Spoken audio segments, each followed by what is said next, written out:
Hello বন্ধুরা, আপনারা তো সকলেই জানেন 2024 আইপিএলে হার্দিক পান্ডিয়া মুম্বাই ইন্ডিয়ান্সের হয়ে খেলবে। তো গুজরাট টাইটেন্সের কাছ থেকে কিন্তু মুম্বাই ইন্ডিয়ান্স হার্দিক পান্ডিয়াকে 15 কোটি রুপিতে কিনে নিয়েছে। তো এটি কিন্তু সম্পূর্ণরূপে ভুল ধারণা যে 15 কোটি রুপিতে গুজরাট টাইটেন্স কিন্তু হার্দিক পান্ডিয়াকে ছেড়ে দিয়েছে। এটা কিন্তু সম্পূর্ণরূপে সত্য ঘটনা। তো হার্দিক পান্ডিয়াকে মুম্বাই ইন্ডিয়ান্সের নিজের দলে সামিল করার জন্য আরও প্রচুর প্রচুর কোটি টাকা খরচ করতে হয়েছে। তো আপনারা জানলে কিন্তু অবাক হবেন। তো কশো কোটি টাকা খরচ করতে হয়েছে মুম্বাই ইন্ডিয়ান্সকে। তো জানতে হলে ভিডিওটি বিনা স্কিপ করে পুরো দেখবেন এবং চ্যানেলে নতুন থাকলে চ্যানেলটি অবশ্যই সাবস্ক্রাইব করে পাশে থাকা বেল আইকনটি বাজিয়ে দেবেন এবং ভিডিও ভালো লাগলে অবশ্যই লাইক করবেন। তো চলুন শুরু করি।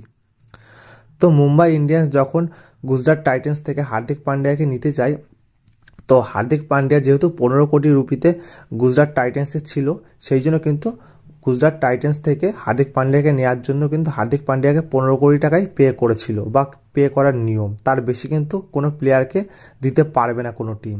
কিন্তু মুম্বাই ইন্ডিয়ান্স ফ্র্যাঞ্চাইজি এবং গুজরাট টাইটেন্স ফ্র্যাঞ্চাইজির মধ্যে একটি ডিল হয়।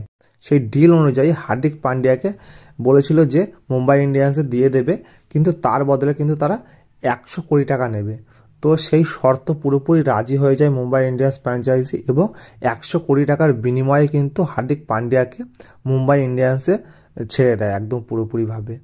এবং মুম্বাই ইন্ডিয়ান্সের টোটাল খরচ হয়েছে গুজরাট ফ্র্যাঞ্চাইজিকে দিতে 100 কোটি টাকা এবং হার্দিক পান্ডিয়াকে 15 কোটি টাকা। টোটাল 115 কোটি টাকার বিনিময়ে কিন্তু হার্দিক পান্ডিয়াকে মুম্বাই ইন্ডিয়ান্স টিম নিজের দলে ভিড়িয়েছে।